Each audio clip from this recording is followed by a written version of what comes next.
Everyone, Radhe Radhe. आप सब कैसे हैं? आई होप सभी अच्छे होंगे और आप सबका हमारे चैनल में बहुत बहुत स्वागत है।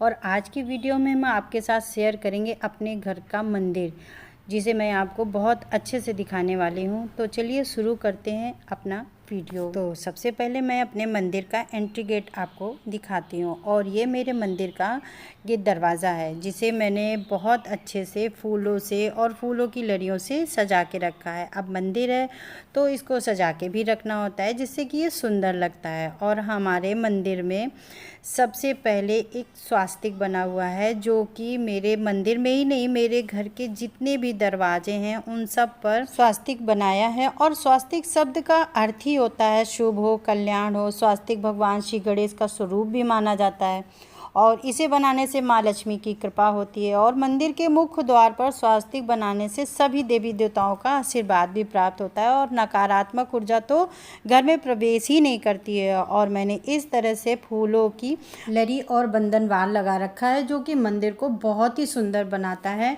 और मैंने ये राधा रानी और ठाकुर जी की एक फ़ोटो भी लगा रखी है, जो कि बहुत खूबसूरत है। तो ऊपर मैंने ना इस तरह से झालर लगा रखी है, छोटे छोटे फूलों की लड़ियां हैं जो कि वाइट हैं, जो कि देखने में बहुत सुंदर लग रही हैं। और फिर मैंने इस बार कलर भी ना, जो छत का है वो मैंने ब्लू किया है, बिल्कुल आसमान जैसा कलर है। और झूमर भी लगा रखा है, जो कि कलर चेंज होता है। रोशनी जो है ना इसकी, कभी लाल होती है कभी पीली होती है, जो कि इस रोशनी में मेरा मंदिर कलरफुल लगता है। और मैंने पूरा मंदिर सफ़ेद कलर से पेंट किया है। और सफ़ेद कलर से इसलिए भी किया है कि सफ़ेद कलर शांति का प्रतीक होता है। दूसरा, सफ़ेद कलर होने की वजह से इसमें मैंने रंग बिरंगी फूलों की लड़ियाँ लगा रखी है। दूसरा कोई और कलर होता तो नहीं अच्छा लगता, इसलिए मंदिर में ना हमेशा सफ़ेद कलर ही करना चाहिए, क्योंकि मंदिर एक शांति वाला स्थान होता है जहां आपको सबसे ज़्यादा शांति मिलती है। और मेरा पूरा मंदिर सफ़ेद है और मैंने इसे रंग बिरंगी झालरों से, फूलों से इसे मैंने सजा कर रखा है। और मंदिर की सामने की दीवार है ना, इसमें मैंने ये मोर वाला वॉलपेपर लगा रखा है, और जिसका मतलब पूरा मंदिर का हाईलाइट आप इसको समझ लीजिए। और इसी दीवार में मैंने राम दरबार की फ़ोटो लगा रखी है। कहते हैं कि मंदिर में राम दरबार की तस्वीर तो ज़रूर से होनी चाहिए, इससे परिवार के सदस्यों में प्रेम और एक दूसरे की सुरक्षा भावना होती है। सरस्वती माता और शिव परिवार, और सामने बैठी हैं ये हमारी माता रानी, जो कि ग्रीन नहीं, पैरेट कलर का लहंगा चुन्नी और ऊपर से एक चुनरी जो कि रानी कलर की है, जिसमें बहुत ही प्यारी हमारी माता रानी लग रही है। और मेरे मंदिर में बहुत ज़्यादा तस्वीरें नहीं रखी है मैंने, जो भी तस्वीर है ना उनका अपना ही एक अलग अलग महत्व है। और मेरे पास जितनी भी फ़ोटो हैं वो बहुत ज़्यादा पुरानी हैं, और जितनी भी फ़ोटो हैं वो अपना अपना एक महत्व रखती हैं। तो ये है हमारी माता रानी, जो कि फ़ोटो है ना, इससे मैं 23-24 साल पहले लाई थी। और ये हमारे कानपुर के परमट वाले बाबा हैं। फ़ोटो ये सब जब मैं वैष्णो देवी गई थी तब मैं वैष्णो देवी की फ़ोटो लेकर आई थी। मैं फ़ोटो वगैरह बहुत कम लाती हूँ, और अब तो बिल्कुल ही नहीं लाती हूँ। और ये है हमारे विष्णु भगवान की फ़ोटो, और ये हमारे ठाकुर जी राधा रानी के साथ में युगल जोड़ी। आप भी हमारे ठाकुर जी का दर्शन कर लीजिए।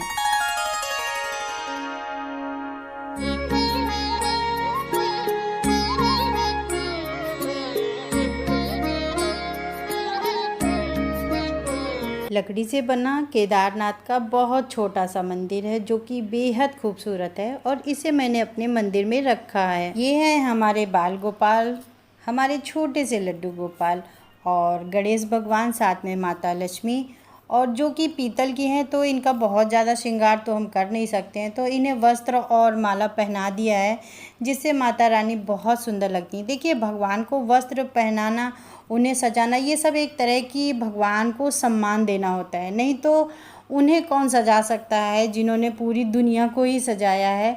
और ये है अयोध्या में विराजमान हमारे श्री राम लला जी, जो कि इस बार मैं लेकर आई हूँ।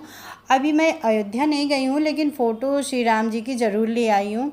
और ये है हमारी गाय माता, जो अपने बछड़े के साथ में है, और घंटी है, और ये है जल से भरा एक लोटा। पूजा करने के बाद में ना इसे जल से भरकर रख देती हूँ और इसमें भगवान को जो भी मैंने प्रसाद चढ़ाया होता है इस लोटे में डाल देती हूँ और फिर सुबह इसे पूरे घर में इस जल से छिड़काव करती हूँ और जो बच जाता है उसे पेड़ में डाल देती हूँ। और दूसरा लोटा ठाकुर जी के पीने का पानी होता है, इसमें तुलसी दल डाल के रखती हूँ और सुबह इसे प्रसाद में सभी को दे देती हूँ और खुद भी ग्रहण कर लेती हूँ। साथ में हमारे बजरंगबली भगवान हैं और गौरी गणेश हैं, जिनकी मैं साल पे साल पूजा करती हूँ और उनको बदलती रहती हूँ। जैसे दीपावली आती है तो नए गौर मैं बना लेती हूँ और गौर जो होती हैं वो 5 होती हैं, जिसमें आप गोबर की भी बना सकती हैं, तुलसी की मिट्टी की भी बना सकती हैं। तो आप जैसे कोई बड़ी पूजा करती हैं, जैसे बरगदाई हो गई, करवा चौथ हो गया, दीपावली हो गई, मतलब जितनी इस तरह की पूजा होती है आप उसमें गौरी गणेश रखती हैं। तो मैं ये ही गौरी गणेश अपनी पूजा किसी भी पूजा में रखती हूँ, जो कि सालों साल मैं इनकी पूजा करती हूँ। और ये हैं हमारे भोले बाबा, शिवरात्रि चल रही है तो इनको भी मैंने पूजा की है और शाम को अभी मैंने पूजा की है तो आप लोगों को अपना मंदिर दिखा रही हूँ। और हाँ, पूजा करते समय जो भी बन पड़ता है हमारे भगवान के लिए, उनके हिस्से का जो भी दान निकलता है वो मैं निकालती हूँ और निकालना भी चाहिए। जितनी आपकी कमाई हो उसका 1% आप भगवान के लिए ज़रूर से निकालें। आप चाहे गरीब हो चाहे आप अमीर हो, इसका 1% भगवान को तो ज़रूर से निकालना चाहिए। और आप निकालते हैं ना तो भगवान आपके लिए, आपके घर में कोई भी परेशानी नहीं आएगी। पैसे से संबंधित आपके जीवन में तो कोई आ ही नहीं सकती है और आएगी भी नहीं, क्योंकि आप अपनी कमाई का एक हिस्सा निकालते हो और आप भगवान को अपनी कमाई का जब एक हिस्सा देते हो ना तो उसे भगवान 4 गुना वापस करके देता है, आपकी व्यवस्थाएं बना देता है। तो अपनी कमाई का एक हिस्सा ज़रूर से निकालें इसके दान पुण्य के लिए, ताकि आपके जीवन में अपने आप से दान पुण्य होता रहे और इसी बहाने आप थोड़ा बहुत जोड़ भी लेते हो। तो ये आप ज़रूर से करें। अपने घर के मंदिर में आप शंख ज़रूर रखें, क्योंकि शंख अगर आपके घर के मंदिर में रहता है तो वो बहुत शुभ रहता है और इसका एक विशेष महत्व भी होता है। अगर आप लक्ष्मी की पूजा करते हैं, लक्ष्मी की प्राप्ति चाहते हैं, तो आप उस पूजा में शंख का प्रयोग ज़रूर करें। और जो शंख होता है वो लक्ष्मी का छोटा भाई है, तो इसे एक विशेष स्थान भी दिया जाता है। और गौमुखी शंख से स्नान कराने से हमारे ठाकुर जी भी बहुत प्रसन्न होते हैं। और शंख को हमेशा मैं जल भर के रखती हूँ, इसे खाली नहीं रखना चाहिए। और शंख बिना आसन के भी नहीं रखा जाता है।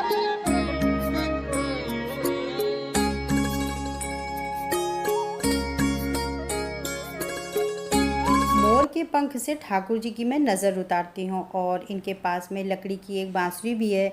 शालिग्राम भी मैं अभी लेकर आई हूँ, इससे पहले मेरे पास कोई भी मूर्ति नहीं थी। सबसे पहले मैं ना ठाकुर जी को लेके आई, फिर उसके बाद में मैं राधा रानी और कृष्ण भगवान को लेके आई, फिर गणेश भगवान, माता लक्ष्मी, फिर शालिग्राम भगवान, फिर गाय माता को लेकर आई। अब मंदिर में मेरे मूर्तियां हैं, जैसे जैसे भगवान से प्रेम होता गया, भाव आते गए, मैं लाती गई। लेकिन अब मैं नहीं लाती हूँ कोई भी मूर्ति, कोई भी फोटो, बस इतनी ही सेवा कर लूँ, बस ठाकुर जी से यही प्रार्थना करती हूँ। और मंदिर में मैं पूजा हमेशा कुश से करती हूँ, क्योंकि कुश बहुत ही शुद्ध होती है। और एक भगवान का ये लोटा होता है जिससे मैं पूजा करती हूँ और दूसरे प्लेट में जिससे मैं भगवान की आरती वगैरह करती हूँ। 2 प्लेटें मेरी भगवान की आरती और पूजा के लिए। ये हैं हमारे परमट वाले बाबा भोलेनाथ। हमारे यहाँ ना बाबा का मंदिर बहुत ही अच्छा और सिद्ध मंदिर है, गंगा के किनारे बाबा का मंदिर है।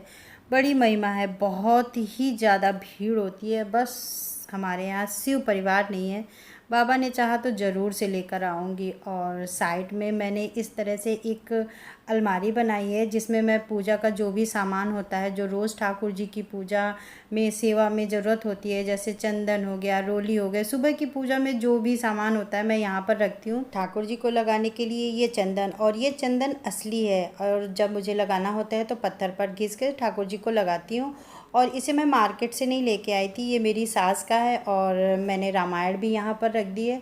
और जो मेरा मंदिर है ना वो बिल्कुल सादा और सिंपल बना है। मैंने अभी इसमें कोई भी मार्बल वगैरह का काम नहीं हुआ है, कोई भी एक्स्ट्रा अलमारी नहीं है, सादा सिंपल बना हुआ है। जो भी सारा सामान होता है मैं इस तरह से अलमारी में रखती हूँ। घर के मंदिर की हमेशा दिशा पूर्व दिशा होनी चाहिए और इस दिशा को ईशान कोण कहते हो। ईशान कोण में हमेशा देवी देवता विराजमान रहते हैं। कहते हैं ना कि किस्मत वालों को मिलती है पनाह ठाकुर जी के चरणों में, और यूं ही हर शख्स बैकुंठ का हकदार नहीं होता है।